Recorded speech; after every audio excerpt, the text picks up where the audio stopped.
আজকে আবার আমি চলে আসলাম আপনাদেরকে নতুন একটা টিউটোরিয়াল দিতে অ্যালাইনমেন্ট টুলের উপরে। অ্যালাইনমেন্ট টুল কি এবং কি কাজে লাগে? অ্যালাইনমেন্ট মানে হচ্ছে সাজানো গোছানো। সো আমাদের ডিজাইনের সবকিছু এলিমেন্টকে সুন্দরভাবে সাজানো গোছানো করতে হেল্প করবে হচ্ছে অ্যালাইনমেন্ট টুল। সো আজকে টিউটোরিয়াল আমরা দেখবো কিভাবে অ্যালাইনমেন্ট টুল ব্যবহার করা যায় এবং অ্যালাইনমেন্ট টুলের কি কি অপশনস বা অ্যাভেলেবেল আছে। সো টিউটোরিয়ালটি দেখবেন শেষ পর্যন্ত এবং আমাদের সাথে অবশ্যই থাকবেন, লাইক শেয়ার সাবস্ক্রাইব করে।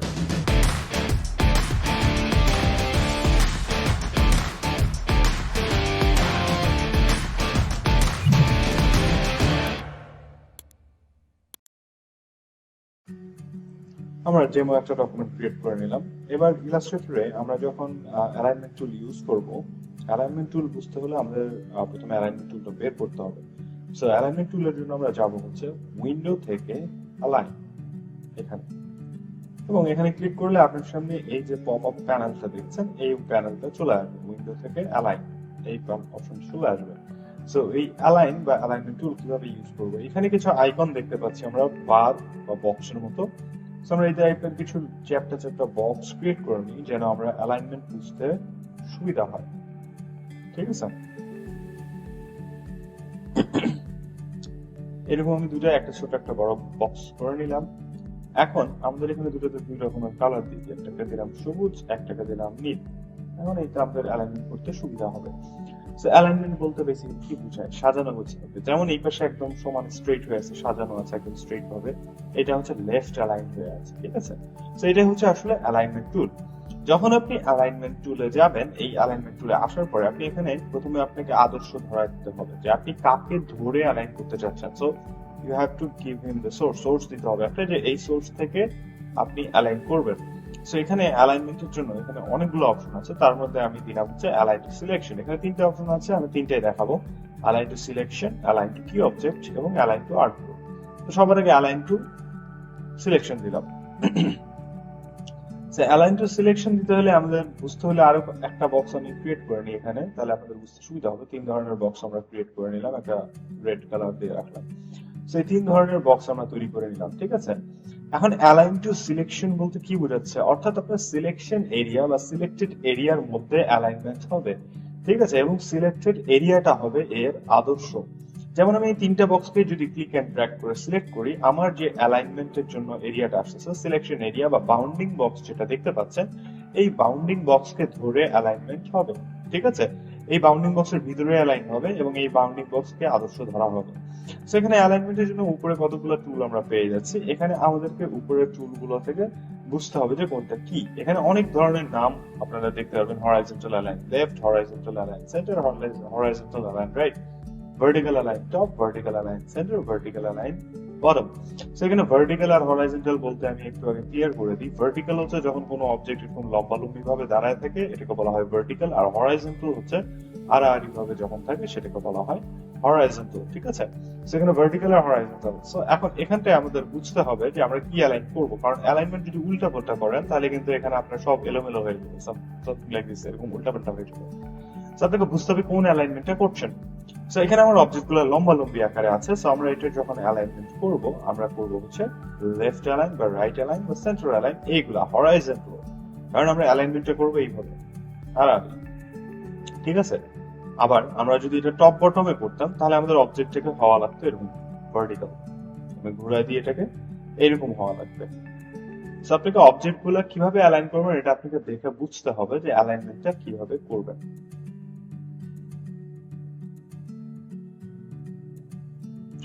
এবার অ্যালাইনমেন্ট টুলে আমি তিনটা অবজেক্টকে সিলেক্ট করে, এখানে অলরেডি লেফট অ্যালাইন করাই আছে, আমি এগুলোকে একটু এলোমেলো করে দিই।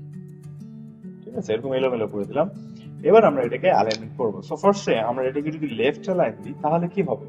দেয়া আছে সোর্স হচ্ছে অ্যালাইন টু সিলেকশন, বা এর আদর্শ দেয়া আছে অ্যালাইন টু সিলেকশন। আমি যখন এই লেফট অ্যালাইন করব, হরাইজন্টাল অ্যালাইন লেফট, সবার লেফটে যে আছে তার কাছে এই দুটা চলে যাবে এবং এরা যায় এই সবার লেফটে যে রেড কালারের বক্স, এর সাথে সবাই নিজেকে অ্যালাইন করে ফেলবে।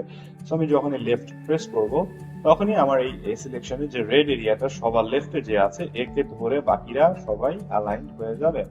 সেম ভাবে আমি যদি এগুলোকে সিলেক্ট করে যদি দিই হচ্ছে vertical align horizontal align right, সর্বোচ্চ রাইটে আছে গ্রিন, গ্রিনের রাইট অংশটা ধরে বাকি সবগুলো এই পাশে চলে আসবে। ঠিক আছে, সো এটা বেসিক্যালি আপনার যা করছে যে আপনার সর্বোচ্চ দূরত্বে যে আছে তার কাছে সবাই যাচ্ছে এবং অ্যালাইন করে ফেলছে, বাট সেন্টার করার সময় ও সবাইকেই নড়াবে, ঠিক আছে? সেন্টার করার সময় ও কখনোই মানে একটা নির্দিষ্ট মানুষকে ধরবে না, সবাইকেই নড়াচড়া করে সেন্টার অ্যালাইন করবে, ঠিক আছে? সো এটা হচ্ছে আপনার হরাইজন্টাল অ্যালাইন যেগুলো আছে, লেফট, সেন্টার, মিডল।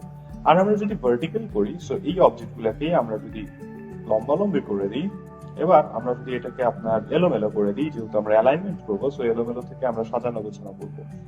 এবার আমরা এই তিনটাকে সিলেক্ট করলাম। আবারও মনে রাখবেন এখানে আমার অ্যালাইন টু সিলেকশন দেওয়া আছে। তো যেহেতু আমাদের অ্যালাইন টু সিলেকশন দেওয়া আছে, সিলেকশন এরিয়ার মধ্যে এটা টপ বটম লেফট রাইটে অ্যালাইন করবেন। সো সরি, লেফট রাইটে করবেন না, টপ বটম সেন্টারে করবেন। সো এখানে হচ্ছে আপনার ভার্টিক্যাল অ্যালাইন টপ। আপনি যখন এখানে ক্লিক করবেন, সো সর্বোচ্চ টপে যিনি আছে ওর কাছে সবাই চলে যাবে, সবগুলা শেপ। আমি যদি ক্লিক করি, দেখেন টপ যে আছে তার কাছে এই দুটো গিয়ে অ্যালাইন হয়ে গেছে। আবার সেম ভাবে আমি যদি বটম দিই, সর্বোচ্চ বটমে যে আছে ওর কাছে সবাই এসে অ্যালাইন হয়ে যাবে। সেন্টার দিলে সবাইকে নড়াচড়া করবে, কোনো একটা নির্দিষ্ট অবজেক্টকে নড়াচড়া করবে না। এটা হচ্ছে অ্যালাইন টু সিলেকশন। এখন যদি আমরা অ্যালাইন টু আর্টবোর্ড দিই, আবার শুরুতে যাই, অ্যালাইন টু আর্টবোর্ড দিয়ে দিলাম। এবার সোর্স ধরবে এই বাউন্ডিং বক্স বা সিলেকশন এরিয়াকে না, এবার ধরবে আপনার এই যে আর্টবোর্ড আছে এটাকে, ঠিক আছে? এখন যেহেতু অ্যালাইন টু আর্টবোর্ড দেয়া, আমি যদি লেফট অ্যালাইন দিই, আর্টবোর্ডের লেফটে সবগুলোকে নিয়ে যেয়ে অ্যালাইন করে দিলাম। সবগুলোকে সিলেক্ট করে এই যে এটা দিলাম, হরাইজন্টাল অ্যালাইন লেফট। সো আর্টবোর্ডের লেফটে সবগুলোকে অ্যালাইন করে দিবে। কেন করতেছে? বিকজ অফ আমার এখানে দেয়া আছে অ্যালাইন টু আর্টবোর্ড। আবার আমি যদি সবগুলোকে সিলেক্ট করে আর্টবোর্ডের রাইটে নিয়ে আসি, তাহলে হবে হচ্ছে একদম রাইটের সাথে আর্টবোর্ডের অ্যালাইন করবে, কারণ আমার দেয়া আছে অ্যালাইন টু আর্টবোর্ড। এখন সোজা কথায় লেফট, রাইট আর সেন্টার যাই করেন না কেন, আর্টবোর্ডের সেন্টারের সাথে সেন্টার হবে, লেফটের সাথে লেফট হবে, রাইটের সাথে রাইট হবে। সেম জিনিসটা যদি আপনার ভার্টিক্যাল হইতো, তাহলে এখন আপনার আর্টবোর্ডের টপের সাথে আপনার অবজেক্টগুলোর টপ অ্যালাইন হয়ে যাবে, সেন্টারের সাথে সেন্টার অ্যালাইন, বটমের সাথে বটম অ্যালাইন হয়ে যাবে, ঠিক আছে? সো এইটাই হচ্ছে বেসিক্যালি অ্যালাইনমেন্টের, অ্যালাইন টু সিলেকশন আর অ্যালাইন টু আর্টবোর্ড। এখন যেটা আমরা দেখবো সেটা হচ্ছে align to key object. Key object কি? কি অবজেক্ট হচ্ছে আপনি নির্দিষ্ট করে একটা অবজেক্টকে ডিফাইন করে দিবেন যে এইটাকে ধরে অ্যালাইন করবা। ইলাস্ট্রেটরকে আপনি বলে দিতে পারবেন। সো ফার্স্টে আমরা এতক্ষণ align to source file source দিচ্ছিলাম হচ্ছে অ্যালাইন টু সিলেকশন, সিলেকশন এরিয়ার ভিতরে অ্যালাইন টু আর্টবোর্ড, আর্টবোর্ডের সমান করে। বাট এবার দিব আমরা কি অবজেক্ট। বাট কি অবজেক্ট এখান থেকে দেয়া লাগে না, আমরা এখান থেকে নরমালি ক্রিয়েট করে ফেলতে পারি কি অবজেক্ট। যখন আপনি যখন অবজেক্টগুলোকে সিলেক্ট করবেন সবগুলোকে একসাথে, এবার আপনি ওকে বলে দিতে পারবেন ইলাস্ট্রেটরকে যে তুমি কাকে ধরে অ্যালাইন করবে। সো ফার্স্টে আপনি এখন ওকে বলে দিলেন সবুজকে ধরে অ্যালাইন করবেন। হ্যাঁ, আপনার সবগুলো এরিয়া বা সবগুলো অবজেক্ট যখন সিলেক্ট হয়ে যাবে, এর মধ্যে জাস্ট সবুজটাতে যদি আরেকবার ক্লিক করেন, দেখবেন সবুজটা এক্সট্রা ভাবে ব্লু কালারে হাইলাইট হয়ে গেছে এবং অটোমেটিক্যালি আপনার এখানে অ্যালাইন টু কি অবজেক্ট হয়ে গেছে অটো। আমি গিয়ে কি অবজেক্ট এখান থেকে অ্যালাইন টু কি অবজেক্ট বন্ধ করে দিব, দেখেন অটোমেটিক্যালি আবার অ্যালাইন টু সিলেকশন মোডে চলে গেছে, ঠিক আছে? সো আমি কি করব, তিনটা অবজেক্ট সিলেক্ট করে এখন আমি নির্দিষ্ট একটা দেখা দিব যে একে ধরে অ্যালাইন করব। সো আমি জাস্ট সবুজটাতে ক্লিক করব, তাহলে আমাদের সবুজটা হাইলাইটেড এবং কি অবজেক্ট হয়ে যাবে এবং এটাকে ধরে আমরা অ্যালাইনমেন্ট ইজিলি করব। এখন ইলাস্ট্রেটর কিন্তু এটাকে কি অবজেক্ট ধরে অ্যালাইন করবে, মানে কি এখন একে ওর জায়গায় স্টিল রাখবে, বাকিগুলোকে নড়াচড়া করে ওর সমান করে অ্যালাইন করবে। সো ফার্স্টে আমি যদি এখন লেফট অ্যালাইন দিই, আমার এই সবুজ অবজেক্টটা নড়বে না, ইভেন লালের কাছেও যাবে না, কারণ কি অবজেক্ট করা আছে সবুজ। লাল আর নীল দুটোর সরে আসে সবুজের সাথে অ্যালাইন করবে, কারণ আমার এখানে কি অবজেক্ট করা ছিল সবুজটা। আবার আমি সবুজকে কি অবজেক্ট করে যদি রাইট অ্যালাইন দিই, সবাই নড়ে রাইট অ্যালাইন হবে। মানে এখন এক কথায় আপনি আদর্শ যাকে ইচ্ছা তাকে দেখা দিতে পারবেন। সো ফার্স্টে আমি নীলটাকে ধরেন ফার্স্টে কি অবজেক্ট করলাম, বা লালটাকে আমি আবার কি অবজেক্ট করলাম। কিভাবে করতেছি, সবগুলোকে সিলেক্ট করে জাস্ট রেড কালারের অবজেক্ট যেটাকে আমি কি অবজেক্ট করতে চাই এটাতে ক্লিক করলে এটা হাইলাইটেড হয়ে যাবে এবং কি অবজেক্ট হয়ে যাবে। এবার একে ধরে অ্যালাইনমেন্ট করবে ইলাস্ট্রেটর। সো ফার্স্টে আপনি যদি এখন বলেন রেড এর রাইট সাইডে সবাই চলে আসবে, সো রেডটাকে সিলেক্ট করে রাইট অ্যালাইন দিবেন, রেড এর রাইট সাইডে সবাই চলে আসবে। সেম জিনিস যদি ভার্টিক্যাল হয় তাহলে ওই একই প্রসিডিউর ফলো করবে, জাস্ট এখন হয়ে যাবে ভার্টিক্যালি। সো আপনি এখানটায় ধরবেন হচ্ছে ধরেন তিনটাকে সিলেক্ট করবেন, সিলেক্ট করে আপনার এখন কি অবজেক্ট তৈরি করলেন, ধরেন ফার্স্টে রাইট বা রেডটাকে ধরলেন বা গ্রিনটাকে ধরলেন বা ব্লু, যেটাকে ইচ্ছা আপনি ধরেন ফার্স্টে গ্রিনটাকে ধরলাম। এবার টপ দিলে গ্রিনের টপ অনুযায়ী সবাইকে অ্যালাইন করে ফেলবে। সেম ভাবে আমি যদি রেড কে ধরি, রেড এর বটম যদি আমরা দিই, রেড এর বটম অনুযায়ী সবাইকে অ্যালাইন করে ফেলবে। সো এটাই হচ্ছে ইলাস্ট্রেটরের অ্যালাইনমেন্ট টুল। সো আশা করি আপনারা এই অ্যালাইনমেন্ট টুলটা বুঝতে পারছেন, এবং এই অ্যালাইনমেন্ট টুলের পরে আমরা নিচে আরো 2-3টা অবজেক্ট আছে, এগুলো আমরা ক্লিয়ার হব বা এইগুলোর কাজ কি। সো এটা হচ্ছে ডিস্ট্রিবিউট অবজেক্ট। আপনার অবজেক্ট গুলোকে অ্যালাইন করার পরে, সো ফার্স্টে আমার অবজেক্ট গুলো এখানে অ্যালাইন আছে, অ্যালাইন করার পর ডিস্ট্রিবিউট করতে হবে সমানভাবে, মানে এর মাঝখানের অবজেক্টের যে স্পেসিং গুলো এটা সমান দূরত্বে আপনি দিতে চাচ্ছেন। কিভাবে দেবেন? সো ফার্স্টে আমি এখানে এক একটা অবজেক্ট তৈরি করলাম বিভিন্ন দূরত্বে, এরকম করে এক একটা ডিস্টেন্স আমি এক এক রকম করে দিলাম, ঠিক আছে। তো এইবার আমি চাচ্ছি এগুলো সমান দূরত্বে একটার সাথে আরেকটা থাকবে। সেম ভাবে আপনাকে আগে সোর্স ডিফাইন করতে হবে, আপনি কি সোর্সে স্পেসিংটা ডিফাইন করতে চাচ্ছেন। এটা কিন্তু স্পেসিং সমান করবে, ঠিক আছে। এই যে মাঝখানে যে গ্যাপ গুলো, স্পেসিং গুলো সমান করে দিবে। এখন এই স্পেসিংটা সমান করবে কি হিসেবে, কোন সোর্সেরটাকে ধরবেন আপনি। সো ফার্স্টে আপনি যদি অ্যালাইন টু আর্টবোর্ড সিলেক্ট করেন, তাহলে আপনার আর্টবোর্ডের টপ থেকে বটম পর্যন্ত, আমরা যদি লেফট সাইডে 3টা ব্যবহার করি, এটা হচ্ছে টপ থেকে বটমের অ্যালাইনমেন্টের স্পেসিং গুলো করে, আর লাস্টে 3টা গুলো লেফট থেকে রাইটের স্পেসিং এ কাজ করবে, ঠিক আছে। সো আমরা এই সবগুলো অবজেক্টকে সিলেক্ট করে যদি টপ থেকে বটমের অ্যালাইনমেন্ট স্পেসিং সমান করতে চাই, তাহলে অ্যালাইন টু আর্টবোর্ড দিলে কি হবে, আর্টবোর্ডের টপ থেকে বটম পর্যন্ত যত বড় আর্টবোর্ডের এরিয়া আছে এই স্পেসটাকে সমান ভাগে সবগুলোর মাঝখানে বসায় ভাগ করে দিবে। সো আমি যদি এখানে একটা উদাহরণ দেখাই, আমি সবগুলো অবজেক্ট সিলেক্ট করে এই যে 2 নাম্বার ডিস্ট্রিবিউট অবজেক্টে 2 নাম্বারটা যদি ক্লিক করি, তাহলে দেখবেন আপনার আর্টবোর্ডের সাথে উপরের অবজেক্টগুলো মিলে গেছে। আমার এই অবজেক্টগুলো একটু বাঁকা হচ্ছে, যার কারণে মিলতেছে না। সো আমরা এটাকে একটু নতুন করে বক্সগুলো বানাই, তাহলে আপনাদের বুঝতে সুবিধা হবে। সামহাও বেঁকে গেছে এটা আর কি। সো আমরা এখানে র্যান্ডমলি কিছু নতুন বক্সেস ক্রিয়েট করলাম, ডিফারেন্ট ডিস্টেন্সে বসায় দিলাম এক একটাকে,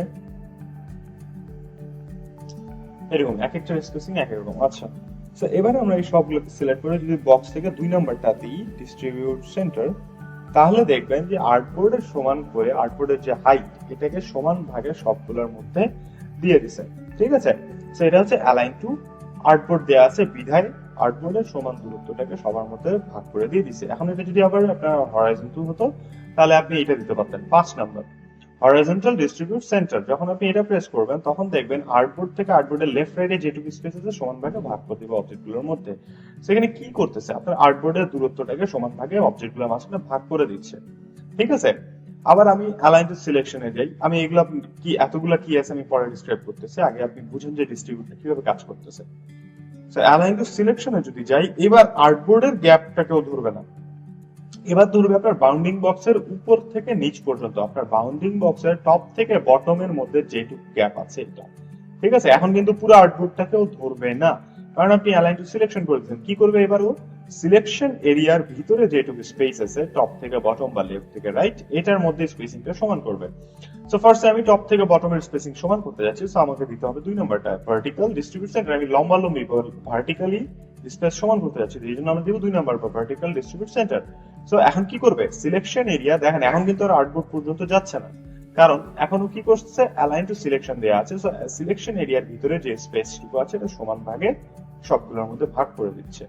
আবার সেম ভাবে যদি আমার এটা হরাইজন্টালি হতো, তাহলে কি করা হতো, সেম কাজটাই ও করতো, এবার কিন্তু আউটপুট পর্যন্ত নিয়ে যাবে না, এখন সেম কাজ করবে যে সিলেকশন এরিয়ার মধ্যে যে গ্যাপটা আছে সেটাকে সমান ভাগে সবগুলোর মধ্যে ভাগ করে দিবে, ঠিক আছে।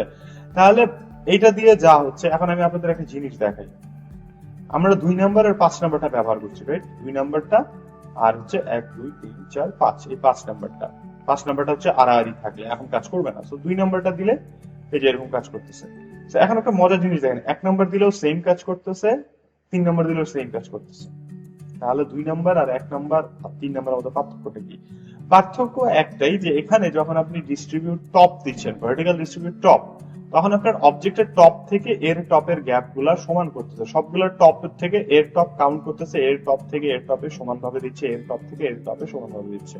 তো সবগুলো টপ অনুযায়ী বসা দিচ্ছে। আপনি যখন সেন্টার দিচ্ছেন, এর সেন্টার পয়েন্ট থেকে এর সেন্টার পয়েন্টের ডিস্ট্রিবিউশন সমান হচ্ছে, আবার এর সেন্টার থেকে এর সেন্টার ডিস্ট্রিবিউশন সমান, আবার এর সেন্টার থেকে এর সেন্টার, এভাবে করে সবগুলোর মধ্যে ডিস্ট্রিবিউট সেন্টার থেকে করতেছে। আবার যখন আপনি বটম দিচ্ছেন, তখন এর বটম থেকে এর বটম, এর বটম থেকে এর বটম, এভাবে করে সবগুলোর মধ্যে স্পেসিং সমান করতেছে। এই জন্য 3টার কাজ দেখলে একই রকম লাগে, এই জন্য আমি সাধারণত 3টার মধ্যে মাঝখানে 2 নাম্বারটা ব্যবহার করলে সব জায়গায় কাজ করা যায়, এই জন্য আমি 2 নাম্বারটা ব্যবহার করি। সেম ভাবে আপনি যখন এটাকে ঘুরাই দিবেন, এখানে দেখবেন আপনার ভার্টিক্যাল এটা দিয়েও যা হয়, এটা দিয়েও তাই হয়, এটা দিয়েও তাই হয়। এখানে কি করতেছে, এখানে বলছে কি দেখেন, প্রথমটা যেটা হরাইজন্টাল ডিস্ট্রিবিউট লেফট, মানে এবার এই অবজেক্টের লেফট থেকে এর লেফটে সমান দিবে, এর লেফট থেকে এর লেফটে সমান স্পেস দিবে, এর লেফট থেকে এর লেফটে সমান স্পেস দিবে, একই প্রসেস ফলো করতেছে লেফট থেকে লেফটে, ঠিক আছে। তাহলে সেন্টার দিলে এর সেন্টার থেকে এর সেন্টার, এর সেন্টার থেকে এর সেন্টার সমান স্পেস বসা দিচ্ছে। আবার রাইটে দিলে এর রাইট থেকে এর রাইট, এর রাইট থেকে এর রাইট, কিভাবে করে স্পেস দিচ্ছে।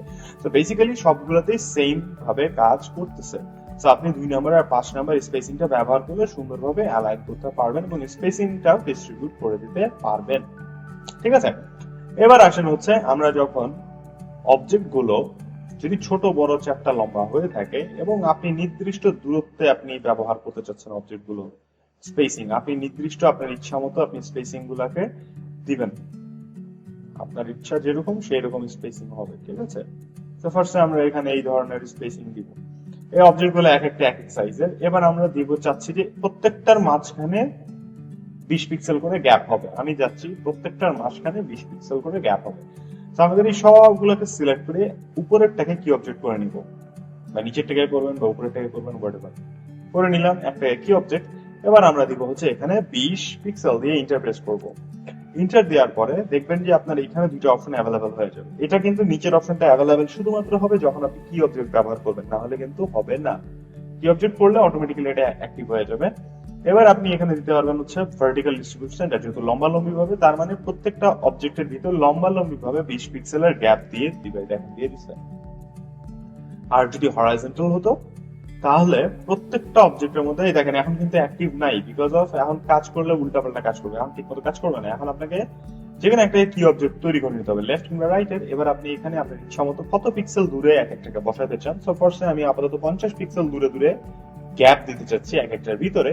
এবার যেহেতু এটা হরাইজন্টাল, সো আমাদেরকে চুজ করতে হবে রাইট সাইড এটা, সো হরাইজন্টাল। এখন প্রত্যেকটার মাঝখানে 50 পিক্সেলের গ্যাপ পড়ে গেছে, ঠিক আছে। সো এই হলো আমাদের অ্যালাইনমেন্ট টুল।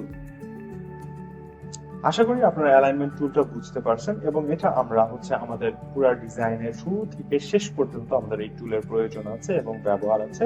সো আপনারা অ্যালাইনমেন্ট টুল প্র্যাকটিস করেন এবং আপনাদেরকে বুঝতে হবে যে কোন অ্যালাইনমেন্টে কি কাজ করছে এবং কিভাবে কাজ করছে। তো আমরা দেখলাম কিভাবে আমরা অ্যালাইনমেন্ট টুল ব্যবহার করতে পারি। আশা করি এই অ্যালাইনমেন্ট টুল ব্যবহার করে আপনারা আপনাদের ডিজাইনের সব অ্যালাইনমেন্টস গুলো পারফেক্টলি করতে পারবেন এবং ডিজাইনকে আরো সুন্দর করে তুলতে পারবেন।